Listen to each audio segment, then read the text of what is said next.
Hello friends, कैसे हैं आप लोग? एकदम बढ़िया, फर्स्ट क्लास। चलिए, आज की क्लास में बेटा जो हम डिस्कस करने वाले हैं वो इस चैप्टर के सबसे इम्पॉर्टेंट टॉपिक में से एक है।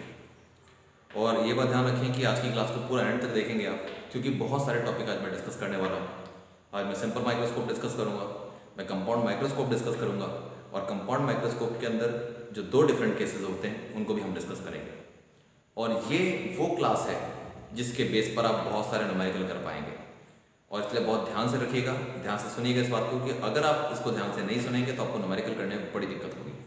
ठीक है, मैंने कहा था लास्ट क्लास में भी अपनी कि रे ऑप्टिक्स के न्यूमेरिकल जो हैं वो न्यूमेरिकल तो हैं अच्छे, लेकिन वो कंसेप्चुअल न्यूमेरिकल है। और जब कंसेप्चुअल न्यूमेरिकल होते हैं तो फॉर्मूला पता होने के बाद भी आप उसको सॉल्व नहीं कर पाते हैं अगर आपने उसके कंसेप्ट नहीं जाने तो। ठीक है, तो ध्यान रखिएगा इसका। और जो मैं आज टॉपिक पढ़ा रहा हूँ उसके बेस पर आप एनसीईआरटी के क्वेश्चन करें। बाकी एक क्लास ऐसी जरूर होगी जिनमें मैं आपको न्यूमेरिकल्स बताऊंगा, सिर्फ कि न्यूमेरिकल्स किस तरीके से किए जाते हैं अलग अलग टॉपिक्स के ऊपर। ठीक है, तो फिलहाल हम अपने नेक्स्ट टॉपिक के ऊपर चलते हैं। हमारा नेक्स्ट टॉपिक है ऑप्टिकल इंस्ट्रूमेंट्स, और ऑप्टिकल इंस्ट्रूमेंट्स में क्या क्या चीजें आती हैं हम उसके बारे में बात करेंगे। सबसे पहली चीज ऑप्टिकल इंस्ट्रूमेंट्स में आती है वो आता है आपके पास इस चैप्टर के अंदर सिंपल माइक्रोस्कोप। सिंपल माइक्रोस्कोप, उसके बाद आपके पास आएगा कंपाउंड माइक्रोस्कोप,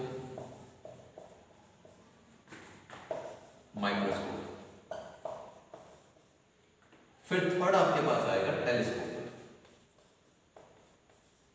अब जो टेलीस्कोप है इसमें आपके पास तीन टाइप्स हैं। कौन कौन से टाइप है टेलीस्कोप के, देखिए।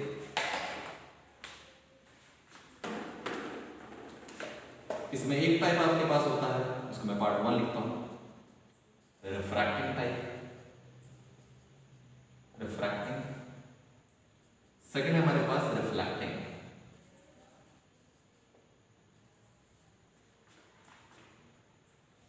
अब जो रिफ्रैक्टिंग टाइप टेलीस्कोप है इसमें हम बेसिकली टेरेस्ट्रियल टेलीस्कोप की बात करते हैं और सिंपल एस्ट्रोनॉमिकल टेलीस्कोप की बात करते हैं, जो रिफ्रैक्टिंग टाइप होती है। जो रिफ्लेक्टिंग टाइप टेलीस्कोप है ये अलग केस है, यहाँ पे हम मिरर्स का यूज करेंगे। तो मैंने आपको ये बताया कि सिंपल माइक्रोस्कोप हमारे पास था, कंपाउंड माइक्रोस्कोप था। टेलीस्कोप में दो टाइप थे, रिफ्रैक्टिंग और रिफ्लेक्टिंग, जिसमें रिफ्रैक्टिंग में आप टेरेस्ट्रियल और एस्ट्रोनॉमिकल की बात करते हैं जनरली। रिफ्लेक्टिंग टाइप भी टेलीस्कोप होता है जो कि एस्ट्रोनॉमिकल पर्पस के लिए यूज किया जाता है, लेकिन वो डिफरेंट टाइप्स होते हैं। और जो हम पढ़ेंगे रिफ्लेक्टिंग टेलीस्कोप में उनके मैं आपको नाम बता देता हूँ। इन रिफ्लेक्टिंग टेलीस्कोप के अंदर आप पढ़ेंगे कैसीग्रेन टेलीस्कोप एंड न्यूटोनियन।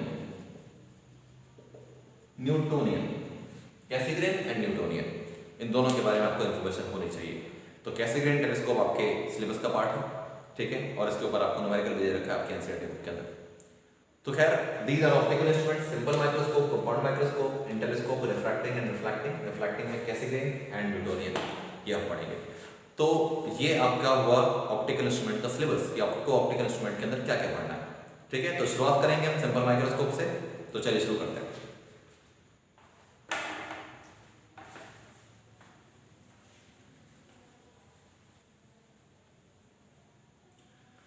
जैसे कि नाम से पता लगता है सिंपल माइक्रोस्कोप। सिंपल माइक्रोस्कोप का बेसिकली काम क्या होता है? माइक्रोस्कोप का काम यह होता है कि वो किसी स्मॉल ऑब्जेक्ट को एनलार्ज करके दिखाता है, स्मॉल ऑब्जेक्ट को। और टेलीस्कोप का काम क्या होता है? टेलीस्कोप का काम यह होता है कि वो एक बड़े ऑब्जेक्ट को एनलार्ज करके दिखाता है। बस वो बड़ा ऑब्जेक्ट इतना दूर होता है कि वो आपको स्मॉल दिख रहा होता है, लेकिन एक्चुअली वो एक बड़ा ऑब्जेक्ट होता है। That means telescope is basically for far objects and microscope is for near objects. ठीक है, अब सिंपल माइक्रोस्कोप को हम एक और नाम से जानते हैं, इसे बोलते हैं magnifying glass. Simple microscope is also known as magnifying glass. ये इसका एक बहुत ट्रेडिशनल नाम है, मैग्नीफाइंग ग्लास। मैग्नीफाइंग का मतलब एक ऐसा ग्लास जो किसी चीज को एनलार्ज करके दिखाता हो। तो अगर सिंपल मैं आपको बोलता हूं कि आपके पास एक कॉन्वेक्स लेंस है, तो उस कॉन्वेक्स लेंस को हम as a magnifying glass use करते हैं। डिटेक्टिव्स जो होते हैं, ठीक है, वो क्या करते हैं, उनके पास एक बड़ा सा कॉन्वेक्स लेंस होता है, मैग्नीफायर बोलते हैं उसको, या मैग्नीफाइंग ग्लास बोलते हैं। तो वो फिंगरप्रिंट्स वगैरह को ऐसे एनलार्ज करके देख लेते हैं उससे। फिंगरप्रिंट्स को एनलार्ज करके किस कंडीशन में देखा जाता है, वो एक स्पेशल रे डायग्राम होता है जिसको हम 6th रे डायग्राम बोलते हैं कॉन्वेक्स लेंस का। When object is between optical centre and focus, तो virtual erect and enlarge image बनती है। वो केस होता है जिसमें आप फिंगरप्रिंट को एनलार्ज करके देख रहे होते हैं। ठीक है, तो basically magnifying glass is called magnifying glass is basically simple microscope. वो छोटे ऑब्जेक्ट को बड़ा करके दिखाएगा, और क्योंकि यहाँ पर आपके पास एक सिंपल सिंगल कॉन्वेक्स लेंस है, इसलिए इसका नाम सिंपल माइक्रोस्कोप है, कॉम्प्लिकेटेड नहीं है। ठीक है, तो अब देखिए वो किस तरीके से काम करेगा। सबसे पहले डायग्राम समझते हैं सर।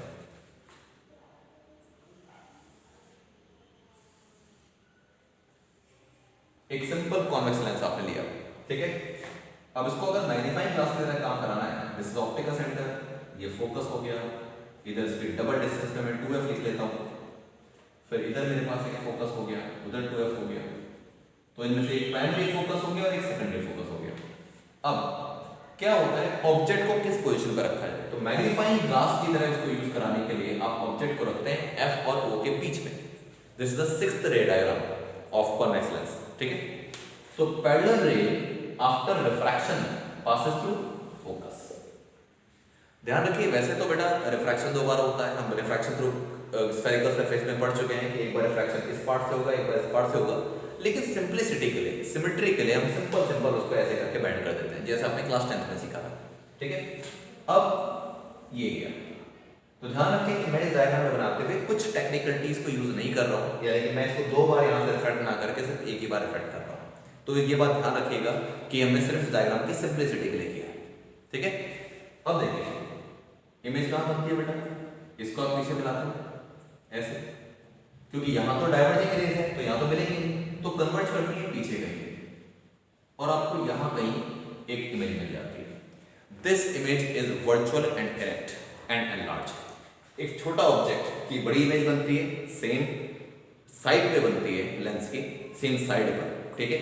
एनलार्ज होती है यानी कि बड़ी होती है, और बिल्कुल वैसे ही बनती है जिस तरीके से ऑब्जेक्ट होता है। जैसे कि अगर A लिखा हुआ है तो मैग्नीफाइंग ग्लास से वो आपको इतना बड़ा A नजर आ रहा है, लेकिन आपको ये A ना ऐसा नजर नहीं आता, ठीक है, आपको ये ऐसा नजर आता है। तो यानी कि this is called virtual erect image. तो वो केस था हमारे पास ये कि ऑब्जेक्ट का अगर हेड ऊपर है टेल नीचे है, तो इमेज का भी हेड ऊपर और टेल नीचे है, वर्चुअल इरेक्ट इमेज बनती है। अब देखिए क्या क्या चीजें आपको और इसमें ध्यान रखनी है।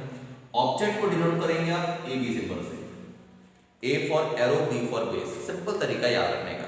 उल्टा भी कर दे तो कोई बड़ी बात नहीं है, बहुत बड़ा गुनाह नहीं हो जाएगा आपसे अगर आपने B ऊपर और A नीचे लिख दिया। लेकिन एक होता है ना कि मुझे अगर चीजें लर्न करनी है तो मैं एक सिमेट्री बना लेता हूँ। उस सिमेट्री से क्या होगा कि मैं आगे आगे जैसे जैसे डेरिवेशन करता जाऊंगा वैसे मुझे इजी पड़ेगा। ठीक है, तो आप अपने आप को कंफ्यूज ना करें, इसलिए आप खुद से एक शॉर्टकट बना लें। तो वो जैसे मैंने शॉर्टकट यहाँ बना रखा है कि A फॉर एरो हो गया, यानी कि एरो का जिधर हेड है वहाँ A लिख देंगे और बेस की साइड पे B लिख देंगे। इसी तरीके से इमेज जो है उसके एरो साइड पे मैं लिखूंगा A डैश और बेस की साइड पे लिखूंगा B डैश। तो AB is object and A dash B dash is image. पहले तो ये बात आपको क्लियर होनी चाहिए। अब बात करते हैं कि ये वर्क कैसे करेगा। देखो बच्चों, हम इसकी कैलकुलेशन कैसे करें, हमारा टारगेट क्या होता है। आप माइक्रोस्कोप पढ़ रहे हैं, चाहे टेलीस्कोप पढ़ रहे हैं, सिंपल माइक्रोस्कोप पढ़ रहे हैं, चाहे कंपाउंड, उन सब में आपको एक ही चीज कैलकुलेट करनी है, मैग्निफिकेशन फॉर्मूला, कि उसका m का फॉर्मूला क्या आएगा, उसका मैग्निफिकेशन का फॉर्मूला क्या होगा, क्यों कितना एनलार्ज करेगी, किस फॉर्मूले से मैं उसको कैलकुलेट करूँ। ठीक है, तो कितना एनलार्ज करेगी, इसी टर्म को बेसिकली हम बोलते हैं मैग्निफिकेशन। ठीक है, तो उसी का फॉर्मूला आपको ड्राइव करना होगा। तो अब वो फॉर्मूला अगर ड्राइव करना है तो उसके लिए हमें क्या क्या रिक्वायरमेंट है वो हम बात करेंगे।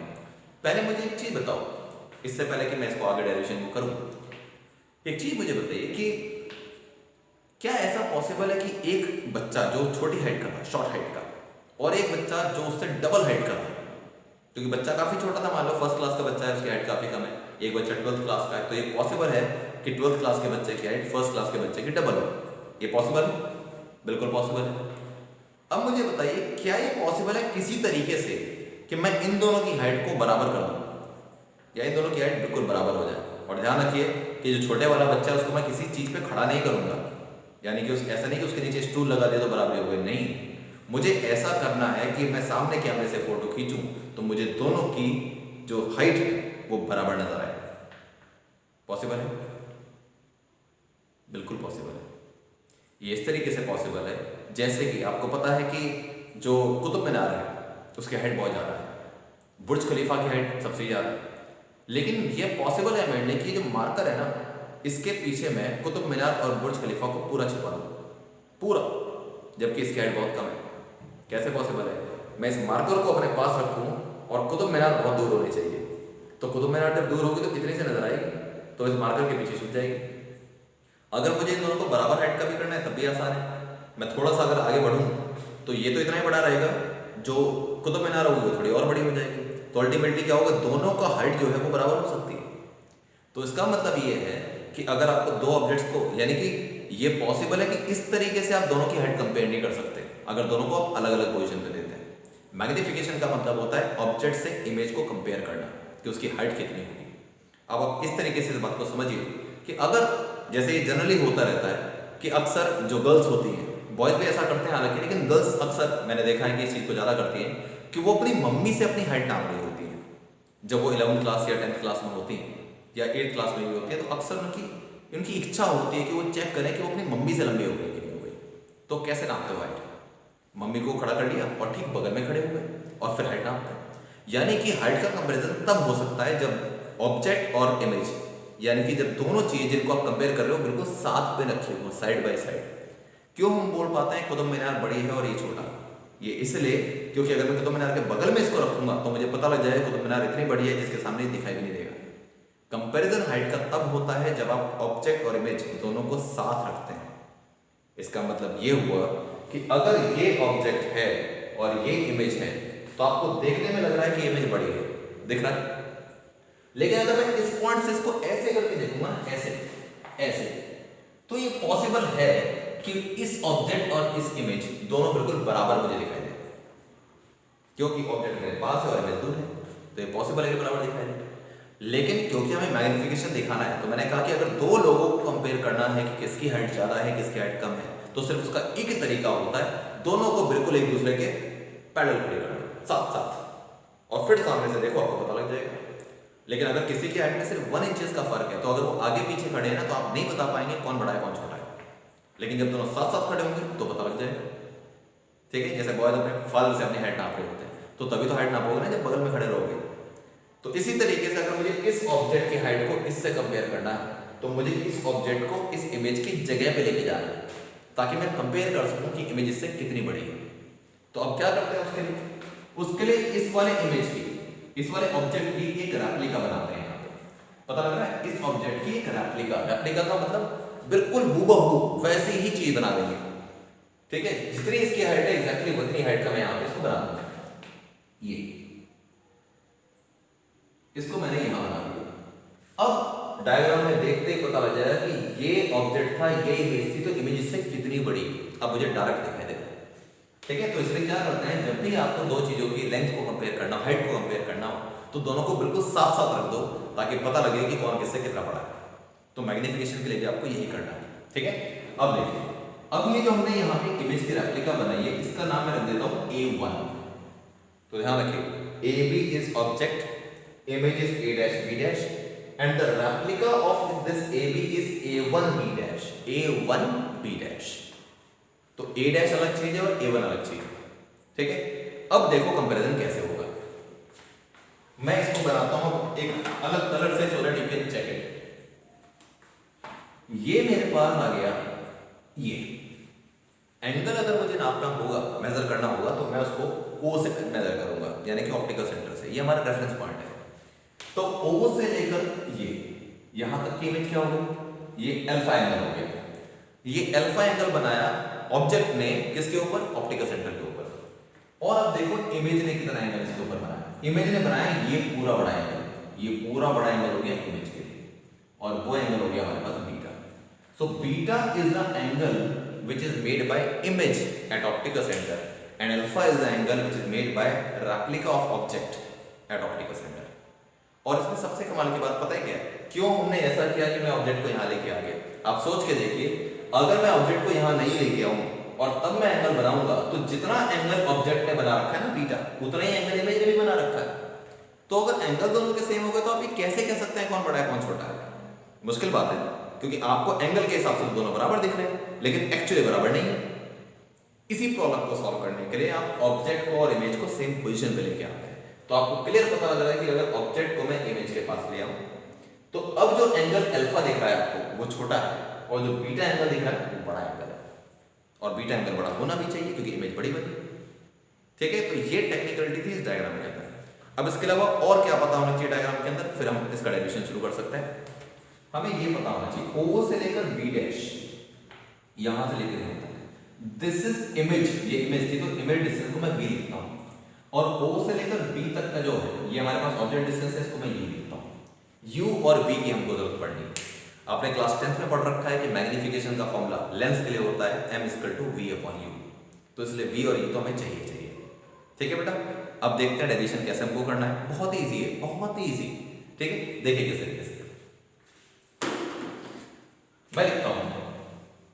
ट्रायंगल के नाम देखिएगा यहाँ पे जैसे जैसे मैं इसको लिखूंगा, लेकिन सबसे पहले हम जो स्टार्ट करते हैं, चाहे माइक्रोस्कोप लिखना है चाहे टेलीस्कोप लिखना है, कोई भी आपको डेरिवेशन करना है, स्टार्टिंग लाइन एक ही होगी, एंगुलर मैग्नीफिकेशन।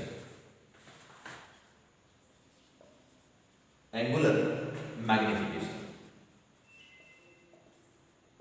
जो एंगुलर मैग्नीफिकेशन होता है आपका, उसका फॉर्मूला होता है हमारे पास m = β/α।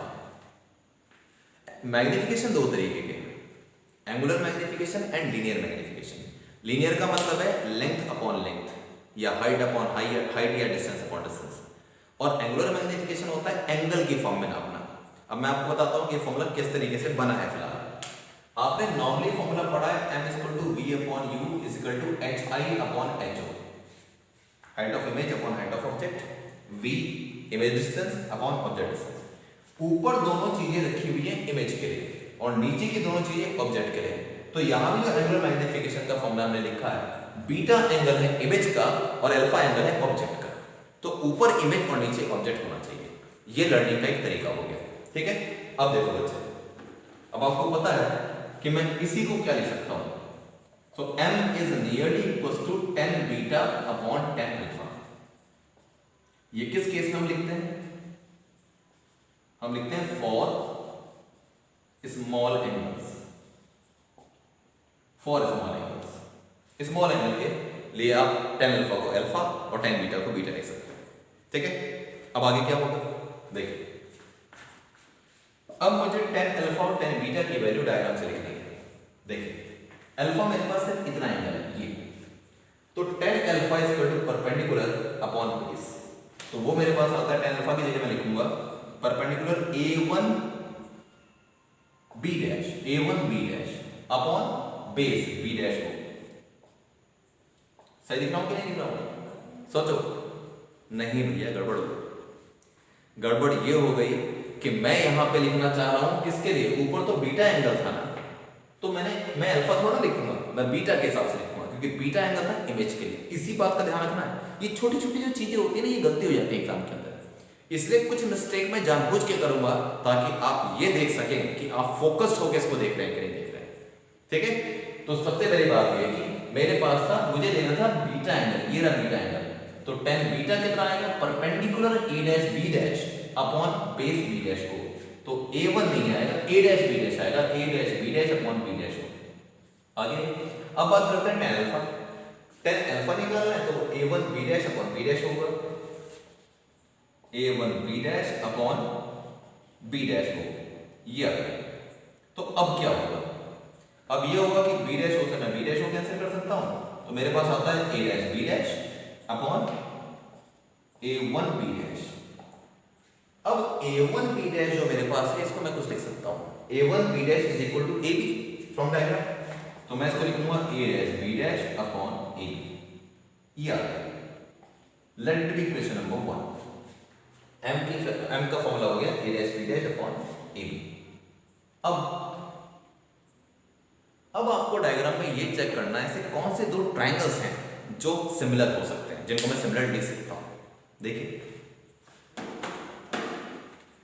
एक तो ट्रायंगल बन गया मेरे पास ये पूरा ट्रायंगल, क्या नाम है इसका, ABO, और दूसरा ट्रायंगल है ये बड़े वाला a डैश b डैश हो, ये दोनों आपस में सिमिलर है, तो हम क्या लिखेंगे, देखिए now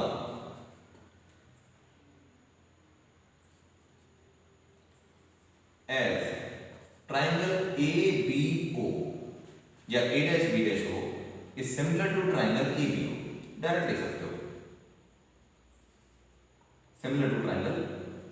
ABO, A dash B dash O ABO के सिमिलर है। और सिमिलर कैसे है? ये 90 एंगल तो ये 90 एंगल और ये एंगल दोनों में कॉमन है। तो फिर जब दो ट्रायंगल सिमिलर हो जाते हैं तो हम क्या करते हैं? हम PPT से उसकी कॉरस्पॉन्डिंग साइड्स का रेशियो इक्वल लिख लेते हैं। Therefore by DPT by basic proportionality theorem क्या लिख पाएंगे? परपेंडिकुलर अपॉन परपेंडिकुलर, यानी कि A dash B dash upon AB is equal to base B dash O upon BO, B dash O upon BO। ये आ गया इक्वेशन नंबर 2। तो ये इक्वेशन नंबर 1 है, ये इक्वेशन नंबर 2 है। जरा दोनों को कंपेयर करिए। इक्वेशन नंबर 1 में A dash B dash upon AB लिखा है और इक्वेशन नंबर 2 में भी A dash B dash upon AB लिखा है। तो क्या हो सकता है? A dash B dash upon AB की वैल्यू यहां से, मतलब यहां से आप इसकी वैल्यू यहां पुट कर सकते हैं। तो मैं क्या लिखता हूं? मैं थोड़ा सा इसको मिटाऊंगा, इसकी रिक्वायरमेंट नहीं है। हम लिखेंगे therefore from equation 1 and 2 V है। इक्वेशन 1 और 2 से हमको क्या मिलता है? इक्वेशन 1 और 2 से हमको मिला magnification M is equal to A dash B dash upon AB लिखूंगा मैं B dash O upon BO, B dash O upon BO। ठीक है, ये हमारे पास है। अब जरा डायग्राम से चेक करो, क्या हमारे पास B डैश O और BO की वैल्यू है? चेक करो। B डैश O था हमारे पास V और BO हमारे पास है U। तो ठीक है, V अपॉन U आ गया। This is equation number 3। देखो कितनी कमाल की बात है, वही फॉर्मूला निकल के आया जो हम पहले से जानते हैं, वो एक्चुअली ऐसे निकल के आता है। तो M equal to V upon U से ये हमारे पास आ गया। लेकिन पता है क्या सबसे कमाल की बात, हम इस फॉर्मूले को डराइव करने के लिए डेरिवेशन नहीं कर रहे थे। मैंने आपको बताया था कि डेरिवेशन करने का मेन टारगेट क्या होता है। टारगेट ये होता है कि हम जो आंसर लेके आए उसमें मैक्सिमम कांस्टेंट वैल्यू होनी चाहिए और मिनिमम वेरिएबल। जबकि अभी जो आपके पास फॉर्मूला लिखा हुआ है इसमें दोनों ही वेरिएबल है, U भी बदलता रहता है, V भी बदलता रहता है। तो हमें V और U की फॉर्म में आंसर चाहिए ही नहीं, हमें उसे बदलना है, उस चीज की फॉर्म में लेके आना है जो कांस्टेंट वैल्यू हो। तो अब सुनिए आगे क्या लिखना है। अब हम लिखेंगे बाय लेंथ फॉर्मूला। अब लेंथ फॉर्मूला क्या होता है? लेंथ फॉर्मूला आपने सुन रखा है 1/f is equal to 1/v minus 1/u।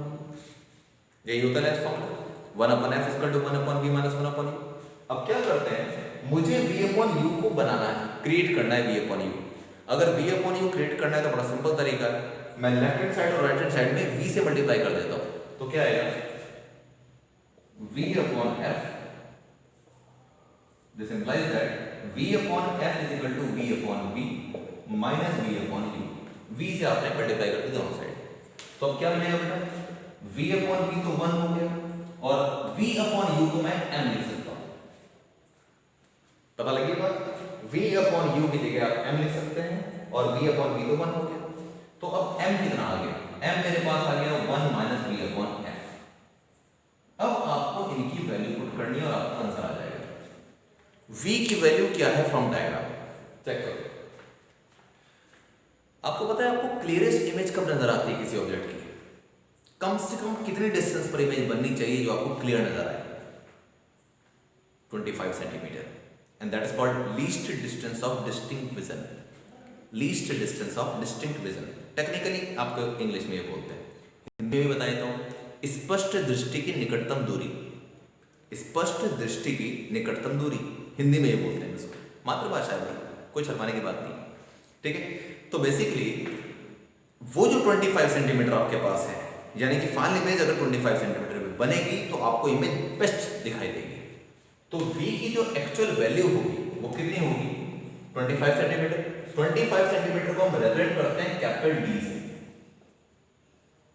D is the representation for least distance of distinct vision, जिसकी वैल्यू होगी 25 सेंटीमीटर ऑलवेज। तो v की जो वैल्यू होगी वो होगी माइनस कर डी। माइनस कर डी क्यों? साइन कन्वेंशन अगर आप यूज करेंगे तो आपको पता लगेगा कि लाइट इधर से इधर जा रही है तो लेफ्ट साइड में जो डिस्टेंस होंगे उनकी वैल्यू नेगेटिव में पुट करी जाएगी। ध्यान रखो, मैं u की वैल्यू नहीं पुट कर रहा हूं, मैंने v की वैल्यू पुट कर रहा हूं। जब हम वैल्यू पुट करते हैं तो साइन कन्वेंशन यूज करते हैं। v is equal to minus D, और v इज इक्वल टू अगर माइनस डी आ गया तो मेरे पास यहाँ से अगर मैं इसको यही एक स्टेप लिख लूँ तो मेरे पास आता है 1 माइनस बी की जगह आएगा माइनस का डी अपॉन एफ। तो फाइनल आंसर क्या निकल के आता है, m is equal to 1 plus D upon F. This is the final expression, m is equal to 1 plus D upon F. और सबसे बढ़िया बात तुमको मैं बताता हूँ, मैग्निफिकेशन के जितने भी फॉर्मूले हम डराइव करेंगे ना, डायरेक्ट फॉर्मूले, चाहे वो माइक्रोस्कोप चाहे टेलीस्कोप, उसमें किसी में भी आपको साइन कन्वेंशन पुट नहीं करना होगा, साइन कन्वेंशन पुट नहीं करना होगा। रीजन ये है कि हम डेरिवेशन के अंदर वो साइन कन्वेंशन ऑलरेडी यूज कर देंगे, और जब कर देंगे तो फिर जब उसकी वैल्यू पुट करेंगे दोबारा से, जैसे मैंने यहाँ पर v की वैल्यू माइनस का डी पुट करी है, डी पुट नहीं करी, माइनस का डी, तो v की वैल्यू जब मैं एक बार माइनस डी पुट कर चुका हूँ, तो अब अगर कोई क्वेश्चन आता है जिससे मुझे d की वैल्यू पुट करनी पड़ती है, मैग्निफिकेशन निकालने को आता है सिंपल माइक्रोस्कोप का, तो मैं d की जगह प्लस का 25 रखूंगा, माइनस 25 नहीं रखूंगा। रीजन, क्योंकि उस माइनस साइन को जो 25 के साथ आना था उसको मैं ऑलरेडी यहाँ पे यूज कर चुका हूँ। तो अब इस फॉर्मूले के अंदर कोई टेंशन नहीं है, d की वैल्यू 25 सेंटीमीटर रखनी होगी ऑलवेज, f की वैल्यू फोकल लेंथ रखनी पड़ेगी उस लेंस की जो आपको गिवन है। तो आपके पास जो आंसर सॉल्व करके आएगा, आ जाएगा कि नहीं आ जाएगा? फोकल लेंथ आपको लेंस की पता ही होती है, d की वैल्यू 25 हमेशा होगी, तो मैग्निफिकेशन क्लियर हो जाएगा। यानी किसी भी लेंस की अगर फोकल लेंथ लिखी हुई है, आपको पता है कि इसकी फोकल लेंथ ये है, तो आप सीधा सीधा मैग्निफिकेशन निकाल सकते हैं। और जैसे मान लो कि मैग्निफिकेशन निकल के आ गई 5 बाई चांस, तो इसका मतलब ये निकलता है कि वो लेंस जो है वो अपने ऑब्जेक्ट की 5 गुना ज्यादा बड़ी इमेज बना सकता है, 5 times greater the size of the image, ये बनेगा। यानी कि the image size will be 5 times greater than the size of the object, ये इसका मतलब निकलता है। अब मान लो कि मुझे एक ऐसा मैग्नीफाइंग ग्लास लगाना था, कोई डिटेक्टिव था जिसको एक ऐसा मैग्नीफाइंग ग्लास चाहिए था जो कि 20 मैग्निफिकेशन पावर का, यानी कि जो ऑब्जेक्ट से 20 टाइम्स बिगर इमेज बनाता। तो बहुत सीधी सी बात है, मुझे एक ऐसा लेंस देखना पड़ेगा जिसमें ये फॉर्मूले से सॉल्व करके M20 आता हो, तो D की वैल्यू तो मुझे 25 ही रखनी पड़ेगी, फोकल लेंथ देखनी पड़ेगी, ऐसा फोकल लेंथ का लेंस लेना पड़ेगा कि मेरे पास मैग्निफिकेशन 20 ही आए। तो ऐसा हम लेंस सेलेक्ट कर लेंगे, वो हमारे काम का आ जाएगा। तो बिना लेंस को यूज करे आप बता सकते हैं कि वो आपके काम का होगा कि नहीं होगा, ये इसका फायदा है। और पता है इस मैग्निफिकेशन को जब आप सॉल्व करोगे तो इसका आंसर पॉजिटिव ही आएगा। क्यों आएगा? D की वैल्यू प्लस 25 रखना है, फोकल लेंथ कॉन्वेक्स लेंस की पॉजिटिव ही होती है, तो F भी पॉजिटिव में रखोगे, D पॉजिटिव में है ही, सॉल्व करके M पॉजिटिव में आएगा। अब मुझे बताओ M पॉजिटिव में आना चाहिए कि नहीं आना चाहिए? कंसेप्ट सोचो, M पॉजिटिव में आना चाहिए कि नहीं आना चाहिए? बिल्कुल आना चाहिए। मैग्निफिकेशन जब पॉजिटिव में आएगा तो वो ये बताएगा कि final image is virtual and erect. और आप चेक करिए कि डायग्राम से जो आपके जो इमेज बनी है वो वर्चुअल इरेक्ट है कि नहीं है? बिल्कुल है। और वर्चुअल इरेक्ट अगर है तो मैग्निफिकेशन पॉजिटिव ही आना चाहिए। अगर मैग्निफिकेशन का आंसर इस केस में नेगेटिव आ गया तो आपने पक्का गलत किया, कोई आपने कंसेप्चुअल मिस्टेक जरूर करी है। ठीक है बेटा, तो इतने सारे तरीके होते हैं एक चीज को एनालाइज करने के कि मैग्निफिकेशन का जो फॉर्मूला निकला वो क्या क्या कहता है, वो हमें पता होना चाहिए। ठीक है बच्चे, राइट। तो this is about the simple microscope. Next video जो हमारी होगी उसके अंदर हम पढ़ेंगे कंपाउंड माइक्रोस्कोप। तब तक आप अपना बहुत ध्यान रखिए, और ध्यान रखिए कि कंपाउंड माइक्रोस्कोप पढ़ने से पहले आपको सिंपल माइक्रोस्कोप बहुत ढंग से आना चाहिए, क्योंकि इसी का लॉजिक जो होगा वो हमारे आगे भी काम आएगा, और वही लॉजिक फिर हमारे टेलीस्कोप में भी काम आएगा। ठीक है बेटा, तो तब तक अपना बहुत ध्यान रखिए और आप बहुत खुश रहिए। खुश रह के जब इंसान पढ़ता है ना तो चीज़ें ज़्यादा अच्छी समझ में आती हैं। अब जैसे मैं आपको एक चीज़ बताता हूँ, एक एग्जाम्पल बताता हूँ। कुछ लोग जो होते हैं वो खाने के लिए बहुत वो होते हैं, खाने के लिए कि भाई खाना देखो और टूट पड़ो, बहुत तेज भूख लग रही है, ठीक है, खा लेते हैं। कुछ लोग ऐसे होते हैं जो खाना सामने आता है तो अजीब सा मुंह बनाते हैं, यार ठीक है, भूख लगी है, ठीक है, खा लेंगे, फॉर्मेलिटी के लिए खाना है। कुछ लोग खाने को शौक की तरह खाते हैं, बहुत शौक है खाने का। और कुछ लोग जो होते हैं उनको खाना सिर्फ पेट भरने के लिए खा रहे होते हैं। तो जो खाना पेट भरने के लिए खा रहे होते हैं वो मेरे जैसे रह जाते हैं, ठीक है। लेकिन जो लोग खाना बहुत शौक से खा रहे होते हैं कि भाई खाना देखा, हमेशा मुंह में पानी आ रहा है खाना देख के, वो हो जाता है एलिफेंट टाइप। तो जो काम मन से करोगे ना वो फलीभूत होगा। खाना जब मन से खाओगे तो बॉडी में लगेगा। इसी तरीके से जब पढ़ाई मन से करोगे ना तो वो काम आएगी, लेकिन अगर फॉर्मेलिटी से करोगे तो वो काम नहीं आएगी। तो इसलिए मैं आपसे कहता हूँ कि आप बहुत खुश होके सारी वीडियोस को देखिए और उसको एक बार आप रिपीट जरूर करिए। और ध्यान रखना, एक साथ सारी वीडियो देखने से फायदा नहीं है। बेटर ये होता है कि आपने एक टॉपिक देखा, उसको बहुत ढंग से पढ़ लिया, उसके बाद उसको रिवाइज कर लिया। क्योंकि जब रिवाइज करके आप नेक्स्ट टॉपिक पे पढ़ेंगे तो आप 100% रेडी होंगे उसको समझने के लिए, और तब वो आपको बेस्ट समझ में आएगा। ठीक है बेटा, तो आप अपना बहुत ध्यान रखिए। नेक्स्ट वीडियो में मिलते हैं हम माइक्रोस्कोप की प्रॉपर्टीज के साथ। ठीक है, कि माइक्रोस्कोप में, कंपाउंड माइक्रोस्कोप में क्या क्या चीज़ें होती हैं, वो किस तरीके से डेरिवेशन किया जाएगा मैग्नीफिकेशन का, वो हम देखेंगे। ठीक है, तब तक अपना बहुत ध्यान रखिए।